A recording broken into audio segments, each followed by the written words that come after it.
Welcome everyone to the Sci-Fi Queens podcast, where we celebrate all things science fiction, especially the women of the sci-fi world.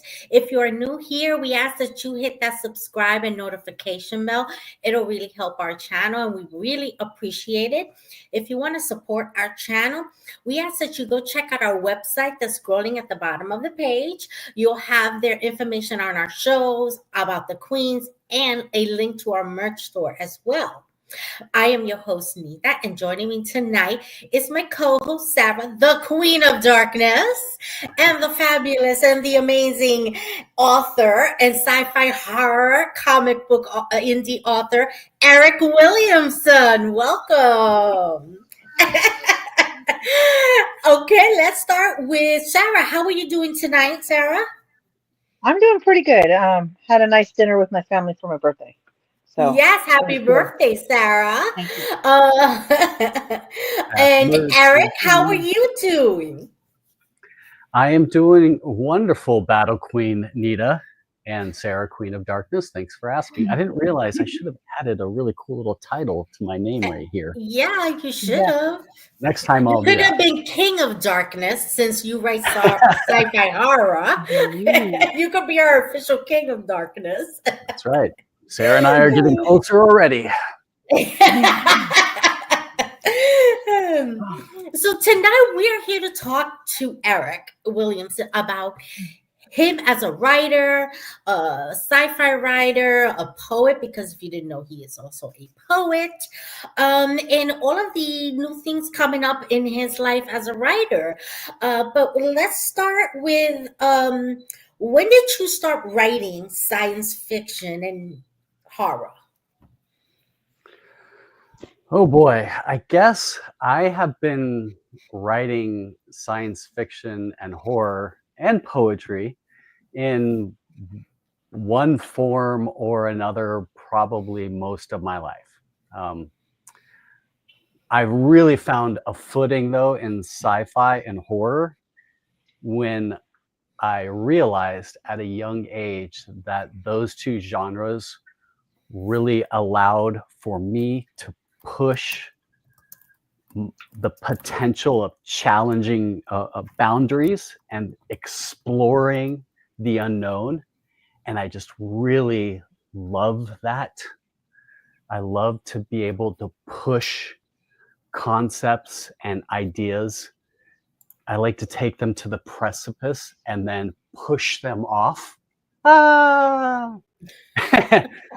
And so sci-fi and horror just allow me an opportunity to explore and confront fears, external fears, internal truths, explore that boundary between magical realism, fantasy, and reality, and do so in a way that's sort of exciting and interesting and different. And so I think those two genres have certainly been in my main wheelhouse for some time now. We have a comment here from Dev I want to put up before we go on to the next question. It's so funny because we were just talking about this. He says, thank you, Eric, for awesome Nightmare Before Christmas / Star Trek cover. Yes. Eric, you're welcome, Dev. Eric drew, Devin won a contest when Eric was here last, and he drew this amazing picture of the Nightmare Before Christmas in Star Trek uniforms. It was so beautiful. You guys, if you go follow Dev, I'm sure he has it posted somewhere. I think I have it. I think I posted it on my Instagram because I loved it so much. I was telling Sarah pre-show that I was almost remiss to send it because I was like, it's so beautiful. I want to keep it for myself. but And the joy is in the giving, and I Yeah. exactly. appreciate you sharing that, Deb, and I'm glad you did. Absolutely. And It Tiffany was couldn't be here actually tonight with us, but she did send us a little message.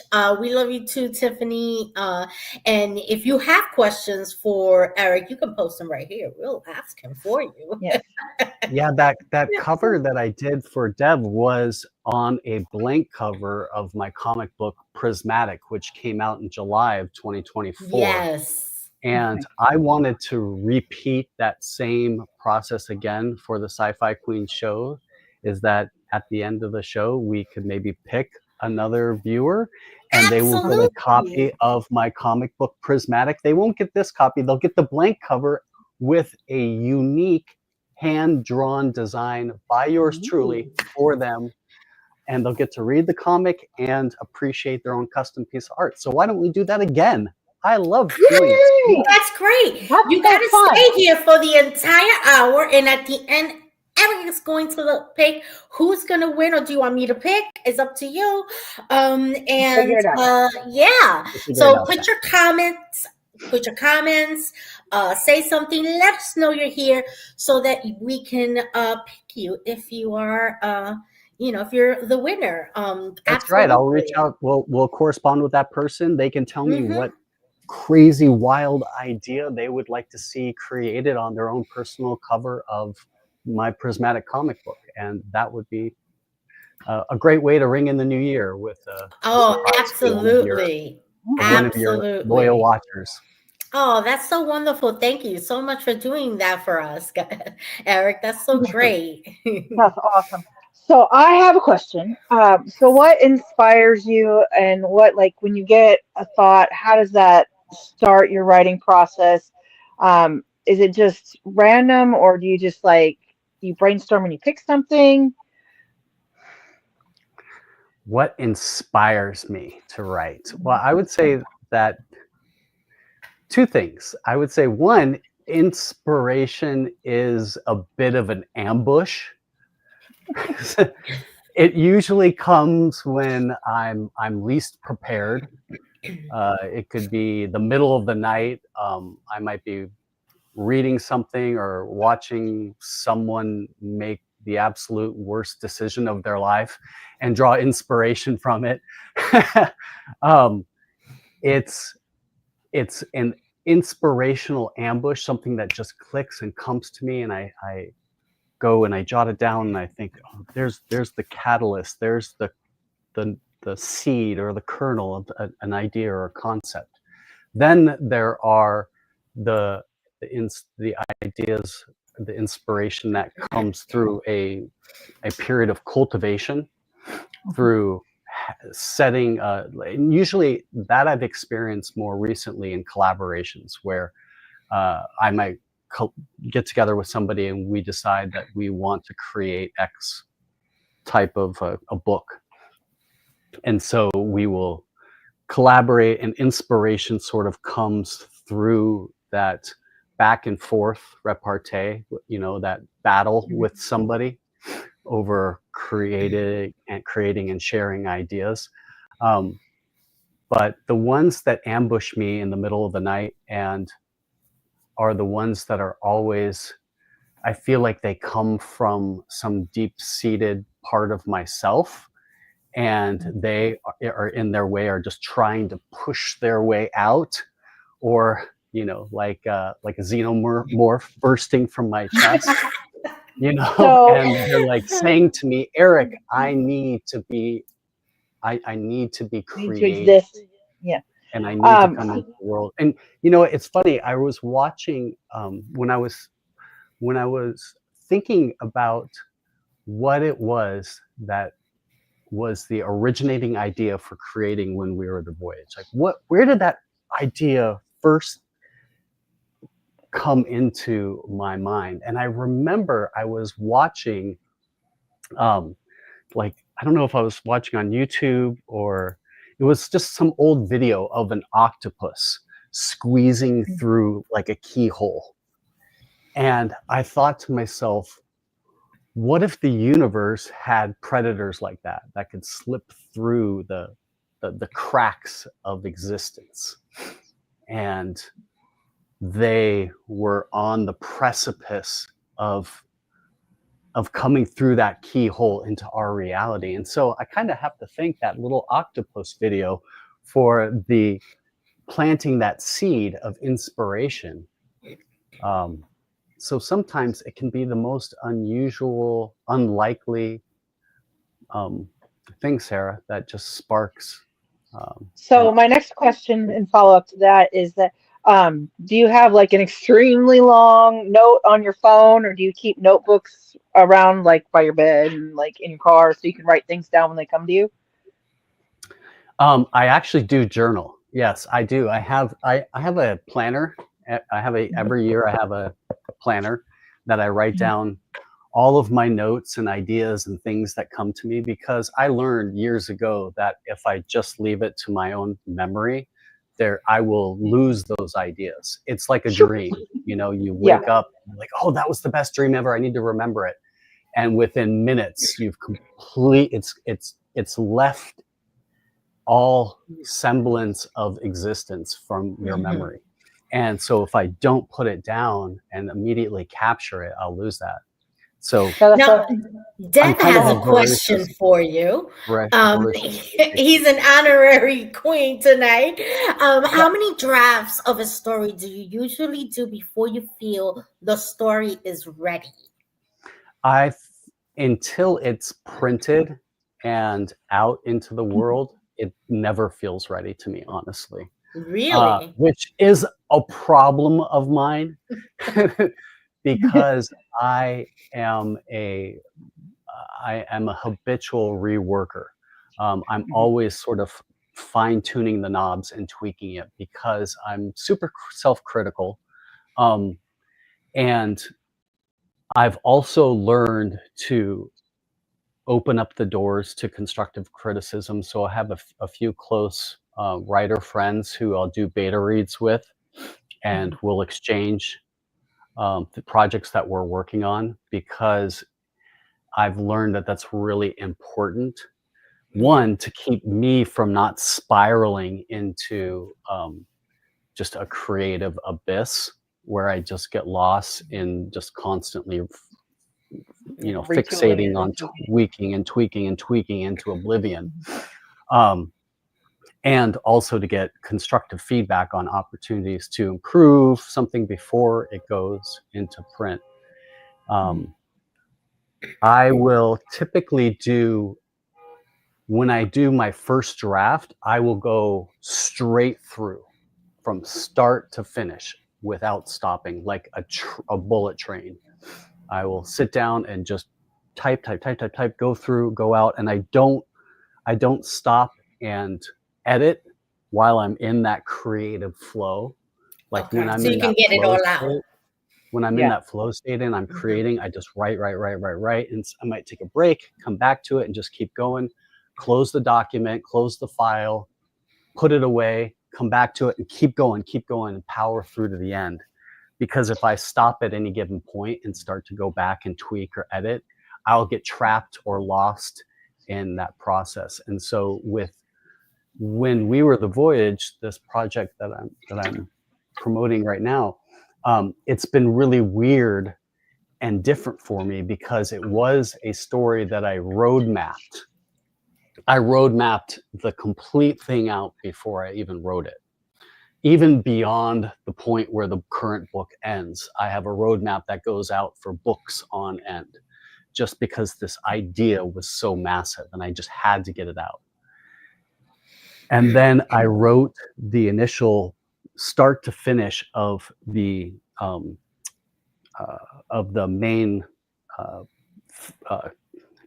I can't speak, the main point A to point Z flow of the story, of the linear narrative. Okay. But it's a very unique project in that it has a lot of injections of cameo readers. So it has been one that I've gone back to time and time again and reinserted vignettes of content into the original linear narrative. And so that one has been really unique because typically I wouldn't do that. I would just go back and refine the story and maybe tweak the dialogue or tweak a scene, but not Okay. wholeheartedly insert brand new content into the story. Now, And is that that because you now have people writing with you, or and other like collaborations with it, or is it because you wanted to just add to the story? so there's only one white writer on When We Were the Voyage, and Hmm. that's me. But Okay. um, and we're probably getting a little bit ahead of ourselves from the readers or from your watchers perspective. But so let me, in a nutshell, When We Were the Voyage is a cosmic sci-fi horror illustrated novel that's been Mhm. completed and is currently in live as a Kickstarter. It is available for the next 4 weeks for people to jump in, to pledge support and be a part of. But part of the promise of this brutal, unrelenting, hardcore cosmic sci-fi opus is that the reader is not a placid, inactive participant, but rather is an immersive, actively engaged character in the story, which I think is a really unique and challenging promise to deliver on. And so Oh one of yes. the things I've done as part of the value proposition to the reader is allow them an opportunity to be a part of the story. So when I originally launched the ash can of When We Were the Voyage and Whispers from the Voyage last year, I had a small window where I allowed some readers to get cameo spots in the story, like Nita, where the promise is that they will find their brutal and untimely end in this cosmic sci-fi I can't wait to see how I experience. die. And so now in the Kickstarter phase, so I've crafted these vignettes where I've taken the first names of my cameo actors and have inserted them into parts of the story that make sense to how they can or will contribute to the overall narrative. So that's been a real challenge and super exciting because I know I have actual live readers in my story and that's going to resonate with people. And so now the Kickstarter allows an opportunity for people to get into that experience before it is completely solidified and bound in a beautiful hardcover book and sent out to people. Now, let me ask you, you've mentioned collaborating with others. Is it just Mhm. for the artwork, or do you also collaborate with in the past? Have you collaborated with the writings? Okay, so for this project, When We Were the Voyage, the collaboration is with 22, 22 artists, For which Ooh. the is artwork? for the artwork. Yes. Yes. Which has been a massive undertaking. It is a lot of cat herding. Trying, because they're all trying to go in different directions. They all have a different vision for what they want to do. And I want to allow and afford every artist the ability to have complete and utter creative freedom with their particular slice of the pie. Yes. Um, because one, they're going to give their best work. And two, I want to give all that real estate so that the readers are going to be able to just sink into, to dive and saturate themselves in this beautiful, beautiful art. And every page, as you turn it, is a different artist. And so you're getting such a kaleidoscope, a collage of different art styles, painterly styles, cartoonish styles, exacting line work, and messy, chaotic art. And it's just wonderful. And so that this collaboration has been primarily on the art side. So I would give each of the artists a a sample of the particular piece of content that they're creating and a little bit of artistic direction of what I see in my head, and then just would let them go and deliver it the way that they interpret that portion of the story that they're That sounds responsible really for. interesting. On Like Yes. and exciting. it's really exciting. I think it's going to be so unique. It's going to be a unique experience regardless for everybody. But to be able to participate and then be a an active taking an active role in the narrative as you're reading it, as the protagonists are turning and looking out of the book and are aware that Nita and Sarah are reading them, and then they're in turn addressing you, gives me chills on my arm thinking about it just now. I Because can't it's wait. such a It cool sounds so experience. exciting. Now, it must be As far as challenging oh, coordinating all those people. Do you mhm. have like meetings that you do? Because I'm sure that they're all over the place, your Yes. artists. Yeah, so they are all over the world. There are artists from, I think I have pretty much every continent covered, represented. Yes. So Wow. I have, yeah, which is really exciting. So a lot of it's coordinating via email and Zoom meetings and one-on-ones. There isn't, I don't have like a big round table because they're all sort of in their own Yeah. silos. Um, Yeah. but uh, a lot of the art that was done early on in the book we did via Zoom meetings and emails, and then more and more as I got sort of comfortable with um, the sort of the agreements with artists. I was able to provide a lot more structure and guidance. At first, it was a really loosey goosey, but then it became more structured as Yeah. I became a better ringleader, so to speak. And you got more Um, you got more experience and got more momentum going and kind of I understand that. It's like when you start learning something and the more you work at it, the faster and smoother you do the thing, but like at first it wasn't that pretty. So I understand that. yeah, it's very different than working on a project solo where I am the chief architect and take all of the responsibility for all the failures. Um, it's very different in that respect. Prismatic gave me an opportunity to sort of cut my teeth on collaborating because it was the first project where I worked with 4 other artists on that book. So I kind of had some experience already.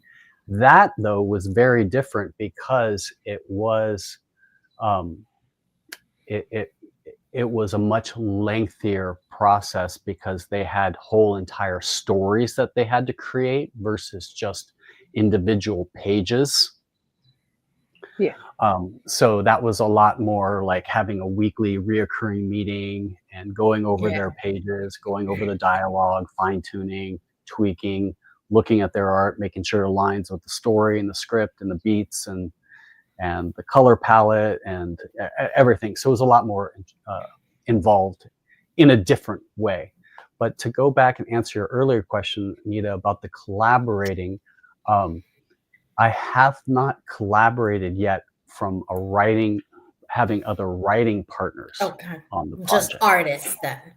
just artists. Mhm. Yeah, just primarily artists, not having sort of another writer stakeholder. But that's not to say that each of the artists don't have valuable contributions to the story or maybe the beats because they deal in they have their own artistic vision as well, and it's oftentimes very valid and contributes and elevates the the end product, so to speak, Yes, absolutely. because Now, they have a way of telling a story, or what's they your might see what's something a little different.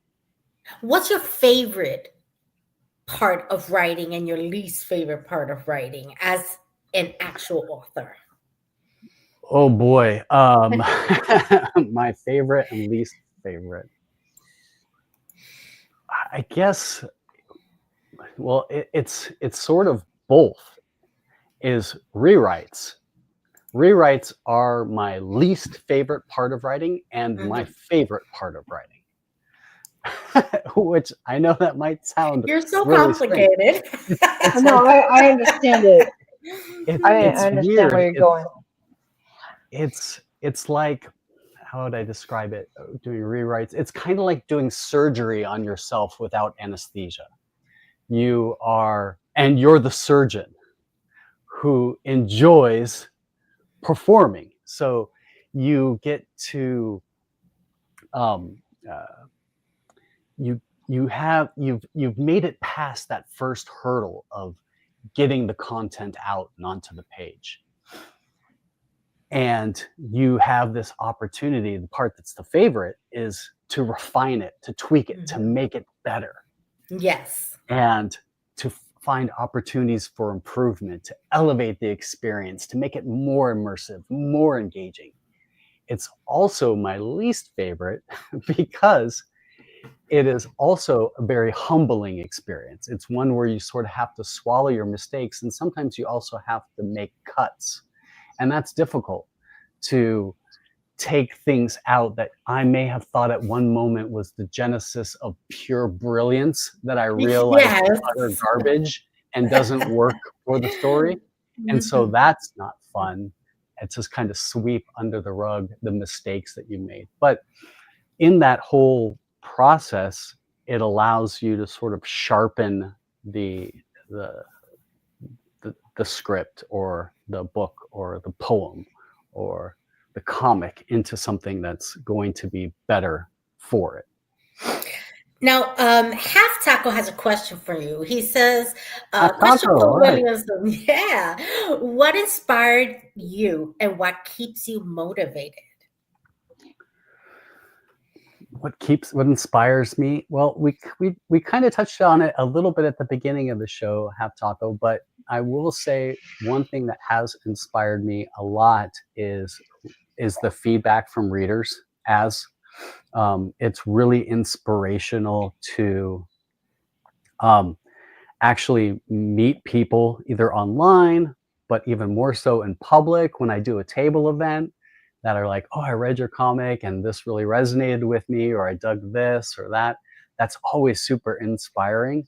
And I know it might sound really cliche, but as a creator, you're creating because you want to share this story, this idea, this image, this Yeah. abstraction with the world, and not necessarily to do it in a complete silo and vacuum and just create Mhm. art for the sake of art. The power is in sharing of that art. And so I draw a lot of inspiration from the feedback. It sort of acts as fuel. um, Constructive criticism. I mean, because not everybody likes what I do, and I get negative feedback as well.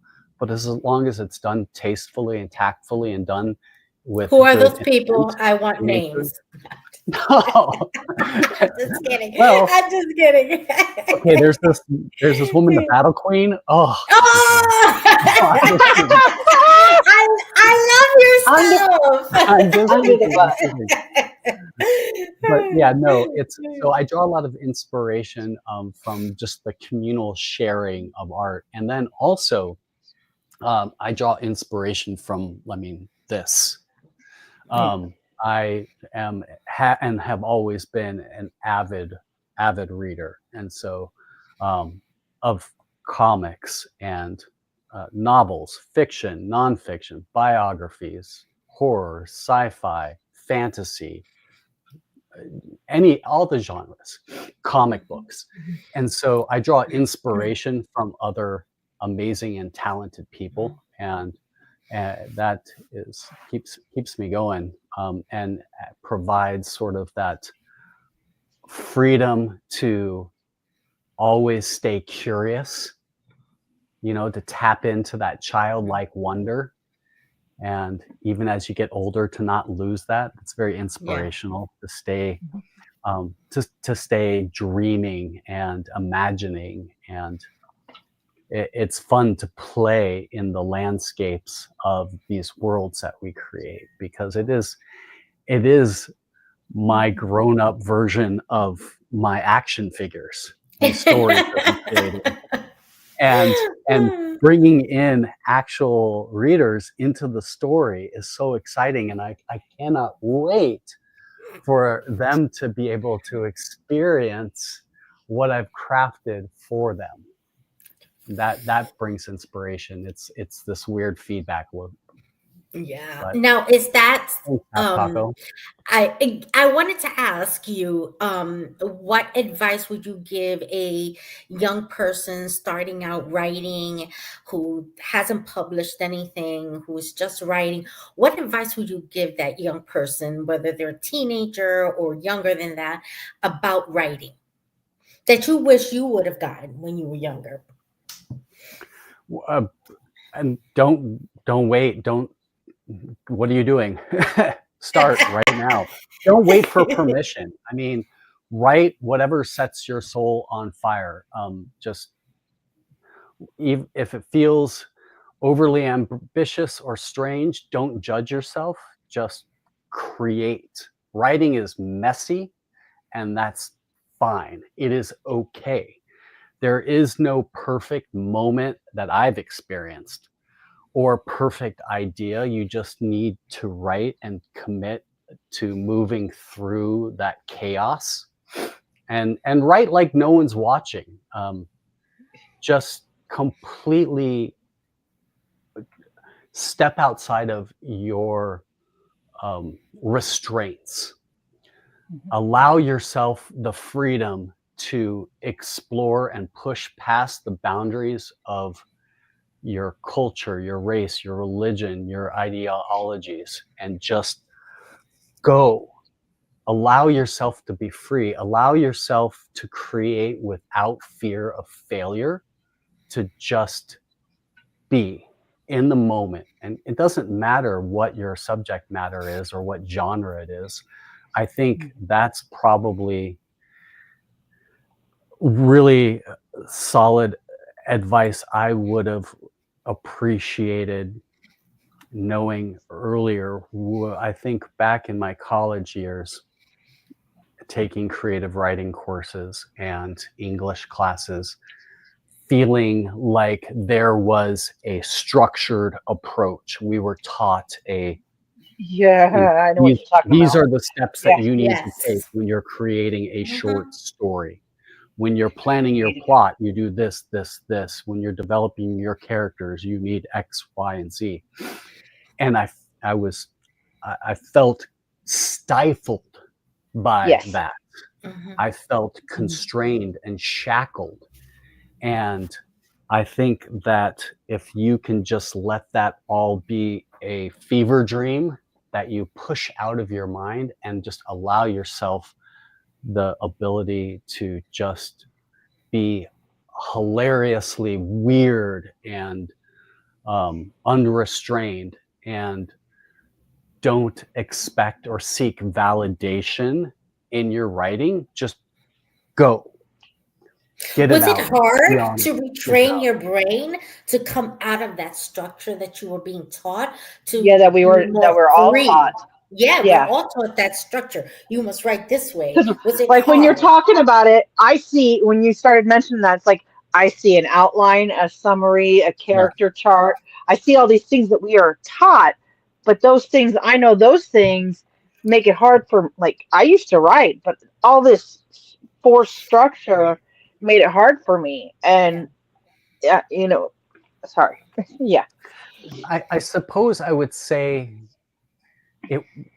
I don't know that it was hard per se for me to change my methodology or approach. I think it was just a natural evolution, and I don't want to dismiss or negate that, because there was a lot of truth in that at the time, and powerful techniques and tactics Mhm. and skills.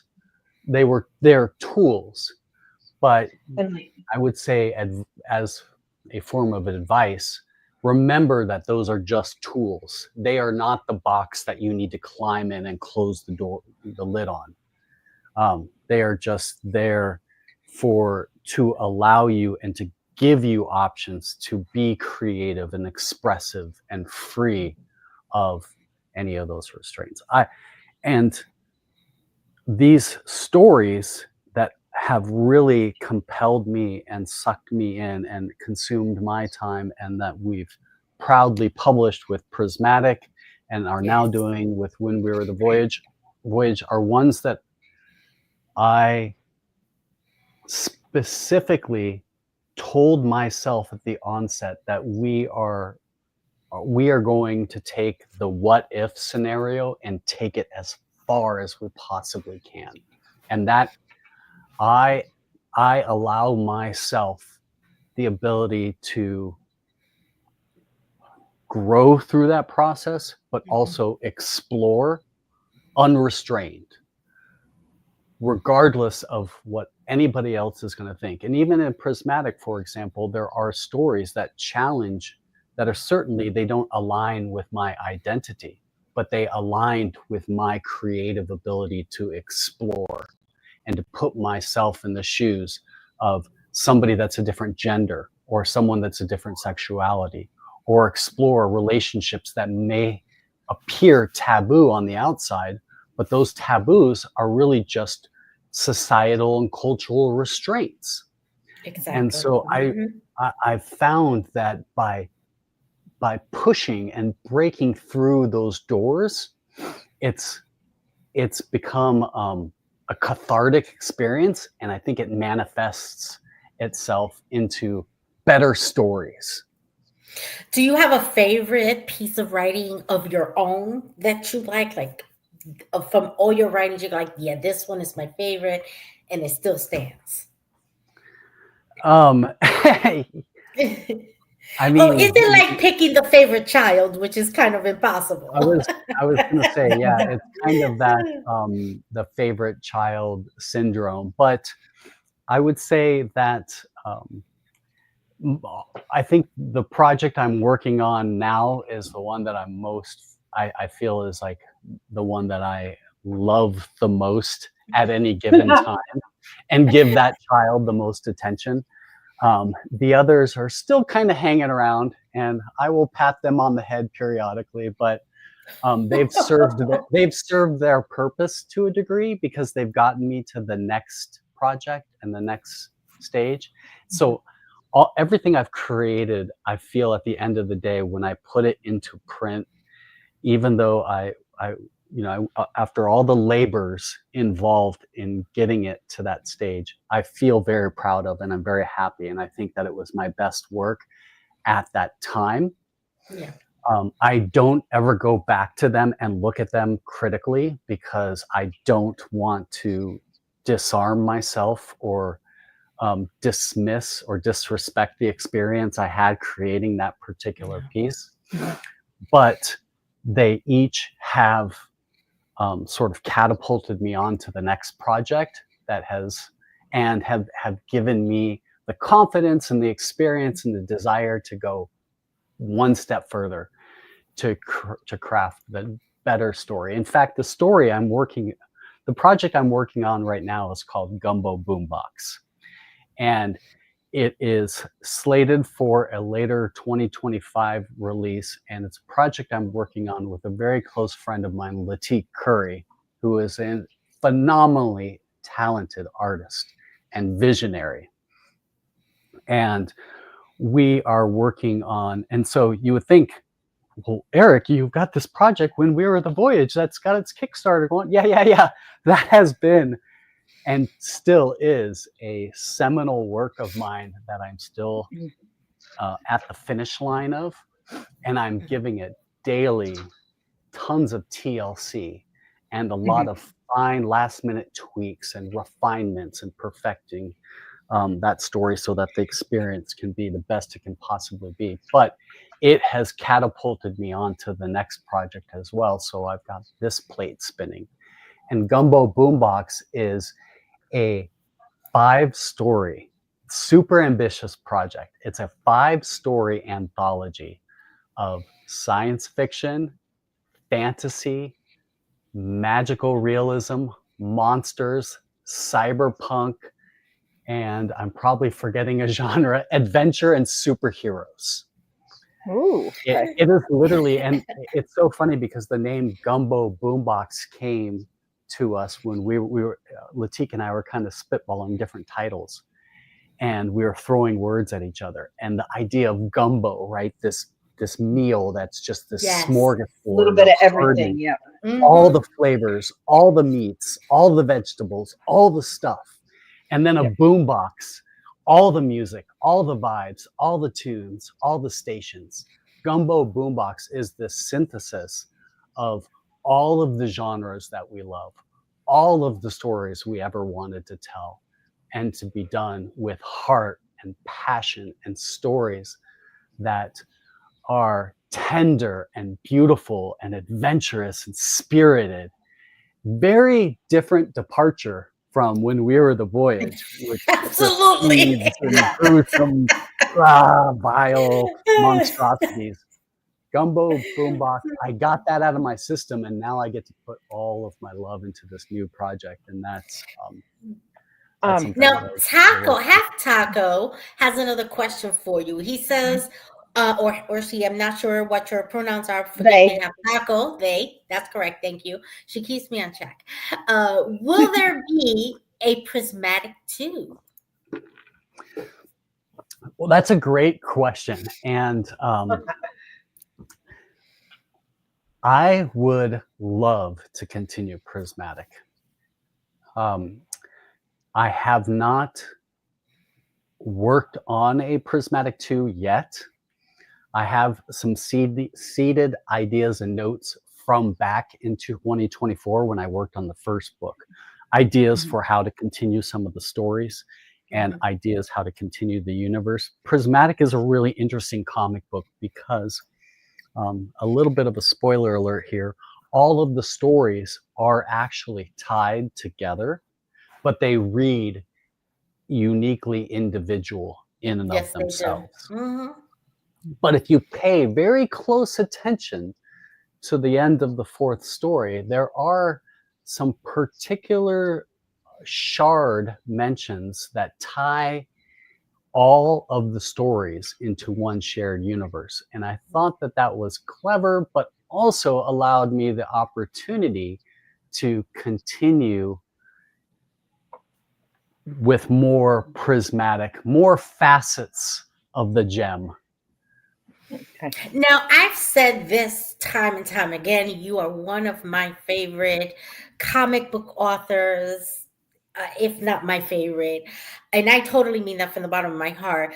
But do you have a favorite author or comic book author that you can tell us about? Yes, I have a lot of favorites. Many, many favorites.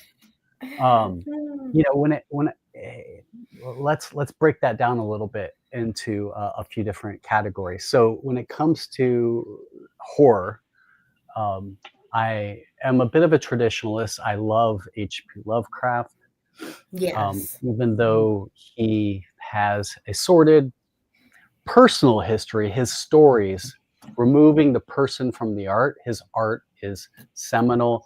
It is, Yes. you need to read it, you need to experience it. It is not for the weak-hearted or the weak-kneed. It's challenging literally,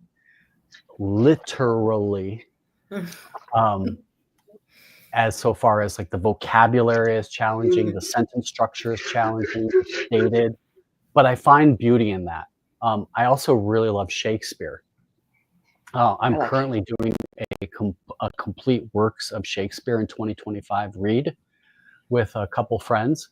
We're reading the entire body of work in this year. And I've read a lot of Shakespeare in the past, and so it's really refreshing to dive back into the bard, the seminal bard that created sort of the multiverse of stories that has spun off all of everything that you see on Netflix, basically, right? All of these are just sort of reinterpretations of some of these older Yes. stories.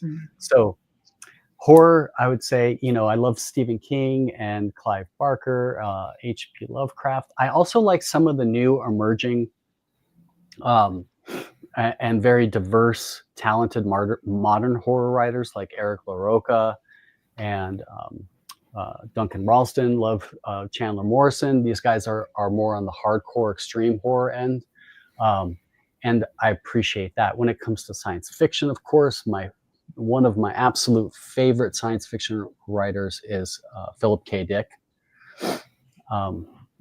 and his just brilliant mind and amazing short stories and some great novels as well. H.G. Wells, so a lot of these sort of old school authors, so to Yeah. speak, in the craft. They were such luminaries of their time. Ray Bradbury's, Heinlein, Asimov. Oh, I love Asimov. There isn't an Asimov book I haven't read. I absolutely love him. Oh yeah, Yeah, absolutely. he's And then fantastic. oh yeah, for sure. Paul Anderson is another one. Paul. I don't know how to pronounce his first name. Paul Anderson. Just so many fantastic old school authors that are inspiration and have given me sort of fuel for the fire and have allowed me to kind of escape and lose myself in their worlds. When it comes to comic books, Nita, there are so many different comic books that their names actually kind of escape me at this particular moment. And but It's hard to pick just one for sure. I would say, yeah, I was just thinking of somebody recently that I have wanted to revisit her works, who I absolutely adored and brought tears to my eyes when I read her book, The Left Hand of Darkness, is Ursula K. Le Guin. She is a phenomenal sci-fi author that I think is underappreciated, but then she also wrote a lot of, she did fantasy with her Earthsea saga as well. And I'm kind of in the stage right now where I'm going back and reading a lot of these older authors and drawing inspiration from these stories. Virginia Woolf, I was rereading Oh, recently, she's Orlando. so wonderful, Virginia Woolf. And just I was looking at Orlando and thinking about how it recently has come into the public domain, and I was like, this is a really interesting story. I could see this really being a cool sci-fi story. So it's something I've been noodling around, a sci-fi version of Orlando. Do you ever draw inspiration from science fiction TV shows and movies that you grew up watching? Oh yeah. And having my son who just turned 14, having a little teenager in the house who is also a big comic book, sci-fi, fantasy lover as well, I get to re-explore and share all of those movies that I love. Like, we recently rewatched all the Superman movies in anticipation of the new movie.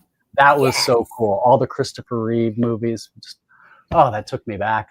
Tron, oh my gosh, yes, of course, 80s Tron, Tron Legacy. So excited about that new Tron movie. So I get to relive a lot of those sci-fi and fantasy movies and shows through his eyes, which is a lot of fun and allows me to kind of be a kid again as well. Now, Halftime has some very. I'm sorry. Go ahead. Finish your thought. I was going to say, yeah, there's also really a lot of cool anthology shows that have been popping up lately, like Love, Death, and Robots, Black Mirror, things like that. I really gravitate to, and I kind of see things like Prismatic and When We Are the Voyage possibly being converted into that type of anthology format. So I really like that, especially with our attention span these days being very short. We need to, it seems culturally, we want to get in, get something, get in and get out really quickly. I like some of those anthology shows, and they're so well produced. and they're so innovative, creative, visually stunning, great scores. Those have been a lot of fun. Now, Half Taco has a very interesting question. Yeah. He says, "Will you ever make a zombie comic? I feel like you make a very good zombie comic." You know, Half Taco, I'm with you. Yeah, I'm me with you, too. Half Taco. Yes, I want Who's to to know. say I haven't made a zombie comic already? What? That's right. That's right. When we were the Voyage is truly my love letter to science fiction cosmic horror. It is, Yes. And it is and scary. it is not only viscerally brutal on the page, and it is mature themed. It is mature language. There is a lot of body horror. There is a lot of um, death and dismemberment and liquefaction and things of that nature. But it also is conceptually allows me to challenge the place of humanity in the cosmos. It allows me to use it as sort of a platform, not in a preachy way, but to say, what are the things that make up us as humans? What do we care about? Religion, What's there? war, love, relationships. And Hmm. what would a cosmic interloper do with our vices and Hmm. our inequalities and our inadequacies? And how would they see the things that we fixate on and that we war with each other over, that we disagree with each other over? What would cosmic entities see with what we've done to the planet and the way that we treat each other and the way that we, like a virus, are destroying our host? Hmm. And what would their perspective be on us? And but then also, what would they do with our art, with our beauty, our love, our creativity, our togetherness, our history? Would that mean anything to them? And so it's an opportunity for me to dismantle all of those things and take them apart, dissect them, and destroy them. And But also to play with things like xenomorphs and the idea of zombies and hmm. creature features and monsters and tentacles and all the gross, ghouly stuff that you would imagine uh, could exist in horror exists in horror and when we were the Voyage. Now, We may just find a zombie or two. I would love to see when we were the Voyage turned into a mini series or a series. I like hello Netflix, Amazon, pick them Mhm. up quickly. That would be But would so you like to see your writing on the screen? absolutely. And I want to, I'm going to put a pin in that because I definitely want to talk about that. I was just thinking about the zombie thing as well. Is one of the things that's Mm-hmm. really interesting is, science is so fascinating, and there's so much in our own reality today that mirrors those ideas, like the whole Mhm. idea of fungus and the mycelium network, and the way Mm-hmm. that there's Yes. fungus that can cannibalize and inject themselves Mhm. into insects and zombify them and then drive these little insects around like their own cars. Like Just eat the lives zombies of us. Yeah. exist in our Mm-hmm. world now. So you can imagine that type of scientific extrapolation gets explored and played with a little bit in When Yes. We Are the Voyage. Oh, cool. As far as yes, yes, yes, Nita, let's do that. Netflix. I Yes, know you're watching. You're Netflix, watching Nita's show. absolutely. Yes. Netflix, You're Yes. sitting there right now Amazon, watching. all of them. Yeah, They're all watching. They know they're watching. Hulu is watching. I Yes. know this. You got to pick him up. You got to put his writing onto the screen because if we could see what we create in our minds when we're reading his writings, we would terrify ourselves Yeah. because I think it's so good. I think it would be so interesting and challenging to create. How awesome would it be theoretically to Hmm. create an interactive experience with a show? Yeah. I've seen Mhm. it done very remedially. I was watching a Bear McCready like survival show where it was almost like a choose your own adventure with your remote. He would like come to a fork in the road and was like, with your remote, choose A or choose B. And then they filmed, both halves of that. And I've seen that play out at a rudimentary level, but with sort of the emerging technologies, it would be really fascinating if we couldn't take a story like Wind We're the Hmm. Voyage, which relies Yeah. on the immersive experience with the reader, and to Yes. put that on the screen to where the Absolutely. watchers Hmm.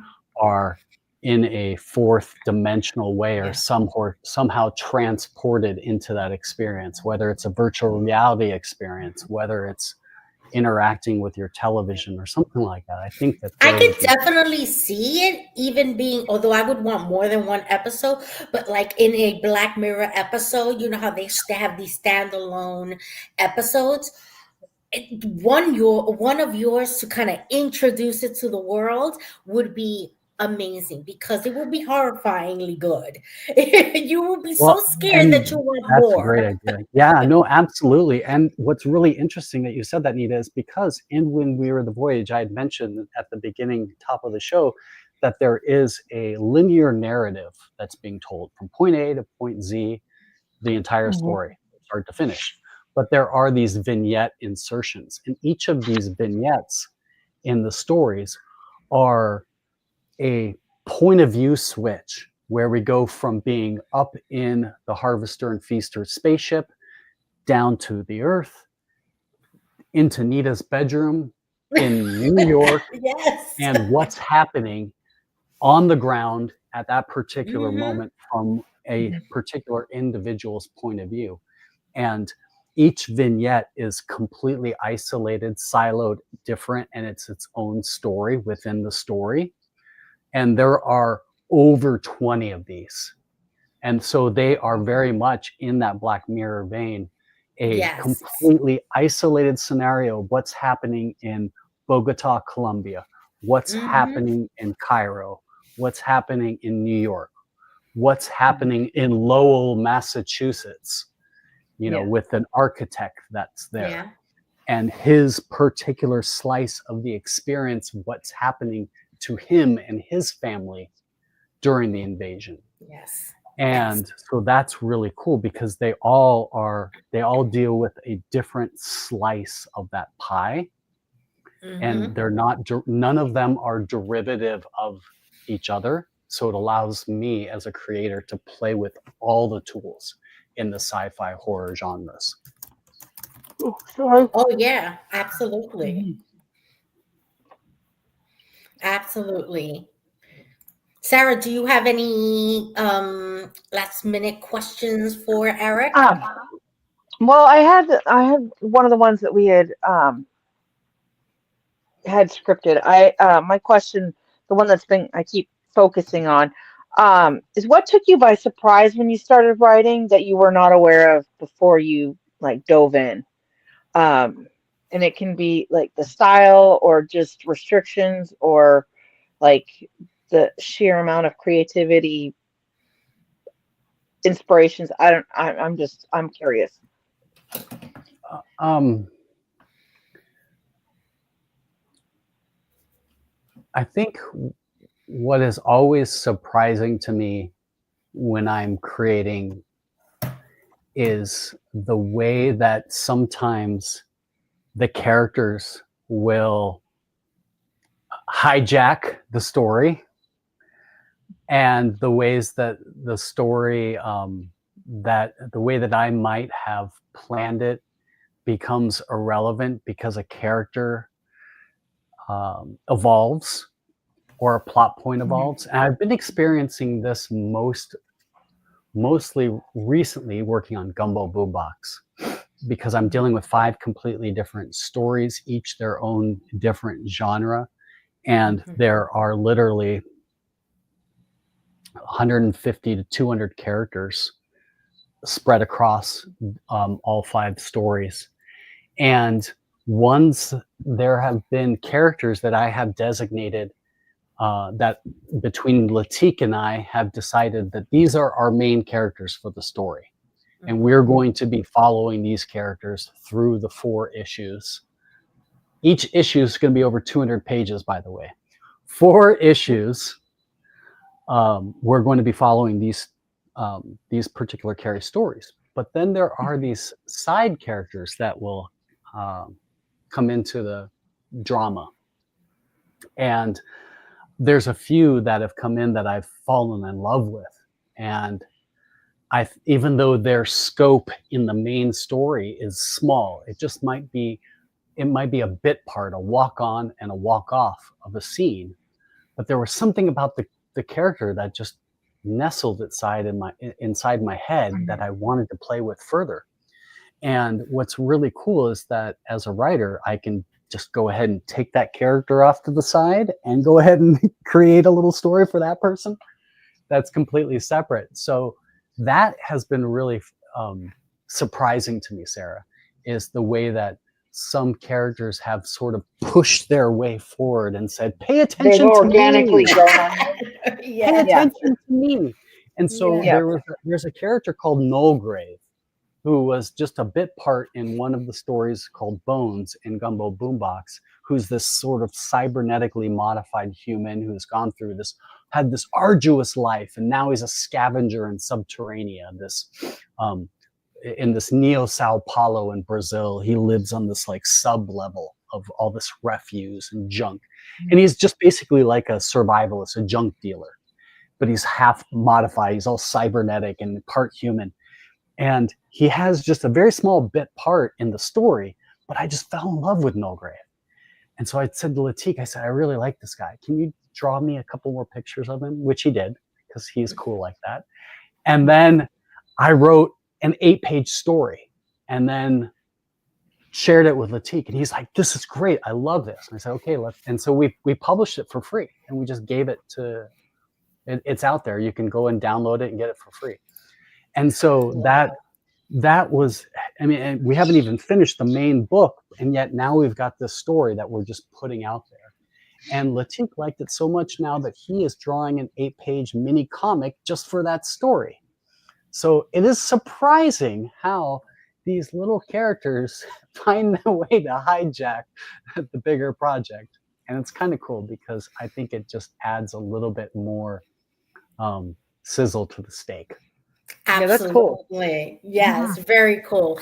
Now, before we wrap up, let's talk about what we had mentioned, what you had mentioned earlier today about the giveaway, because I'm thinking maybe we can get to that part here. Is that okay? Yeah. Okay. So tell us about the giveaway. Okay, so what we had mentioned at the top of the show was that I was going to give away a copy of Prismatic to one of your watchers, but not just any old boring cover. Not that this is boring. Anna Mochek. That's beautiful. Amazing, That's beautiful work job on this cover. It's so gorgeous. But we have some blank covers. So what we're going to do is give away a copy of the blank cover Prismatic, and I will hand draw and color a custom cover for one of the Sci-Fi Queen's lucky viewers. Now, do you want me to pick? Sure. Okay, now because I've been asking such wonderful questions, and they're new, they hadn't been here before, and I absolutely love their handle. Half Taco, you're the winner. Yay, half taco. Who doesn't love a taco, even if it's a half one? That's right. So let's all congratulate Half Taco. Tell Half Taco how they can reach out to you so that you can coordinate with the cover of their choice and where to send it. Yeah, you can find me at Eric Williamson on Instagram. Go ahead and find me there, or you can email or go to whenwerethevoyage.com and email me there. And or Miscreant Media. I forgot my website for a minute. With miscreantmedia.bigcartel.com, and you can contact me through the email form there, and just give me your information and let me know what you'd like me to draw on the cover. I will do some really cool, fun stuff. The last cover we did, which was for Dev, Yes. And was me vicariously. was Jack Skeleton and Sally in Star Trek uniforms at Christmas, which was really cool.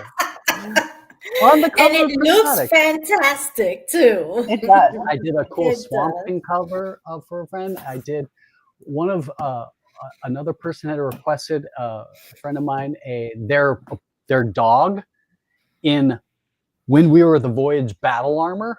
So I did that too. So sky is pretty much the limit. Let's get creative. It makes it more fun for me. Mhm. Congrats, Yes. Half Taco. Yeah, absolutely. Yay! Definitely reach out to him on his social media platform, and he will definitely do this for you. He is a lot better artist than he gives himself credit for, because he did a great job on the Sally uh, and Nightmare Before Christmas cover Yeah, there. It well, was thanks for beautiful. coming and joining us. Really appreciate Yes, having you thank here. you, Half Taco. Before we go, I do want to make one announcement here. The Phoenix Sisters is having their yearly comic books for kids marathon between January 24th and the January 26th, where they try to raise funds so that they can send comic books to kids that are going through cancer treatment, that are in a hospital, or in centers getting treatment, so that they can have these comics to entertain themselves and read. They did a wonderful job last year. Check them out on YouTube at Phoenix Sisters, January 24th through the 26th.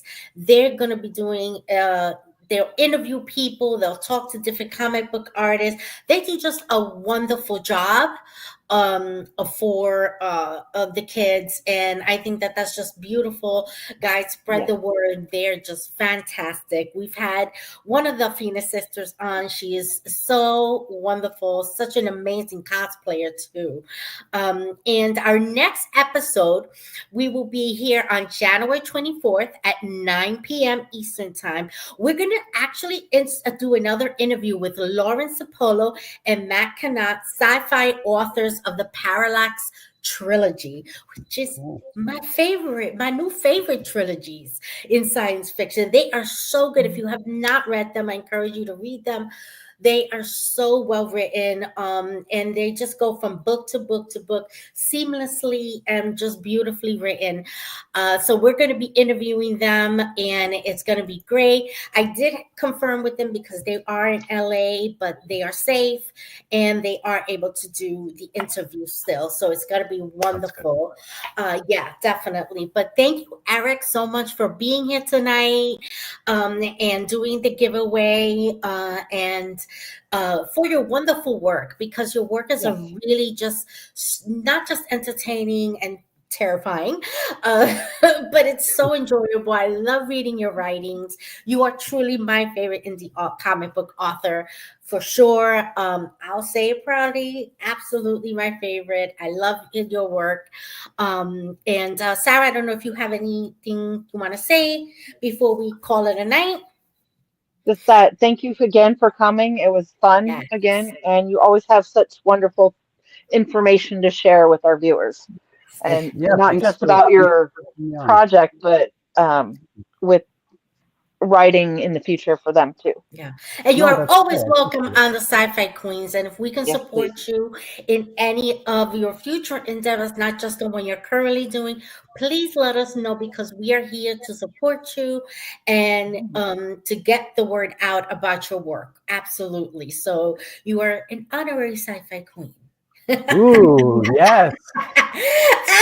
And next time, though, you need to wear a crown. Yes. I think we can make that happen, especially if, especially if your viewers go to whenwewere.thevoyage.com and Yes. back the Kickstarter. We have 25 days left. We've Yes. got quite a ways to go, but there are some amazing tiers and a great way. If you liked anything we talked about tonight, if any of it tickled your fancy or made you curious, go back it. It's completely independent, self-published, and it's a big, beautiful book that will be arriving. Over 200 pages of just chef's Yeah. kiss nightmare So causing horror. let's do this. If you meet your goal, we'll have you back on with a crown on.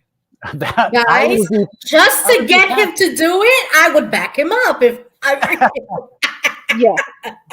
Will do. Thank you, Queen. but thank you Deal. guys for watching. Congratulations, Half Taco. Thank you for being here and watching us. And you guys have a wonderful night. And just, we will see you next week. Good night. Thank you for watching the Sci-Fi Queens, and be sure to support us on all our social medias and check out our website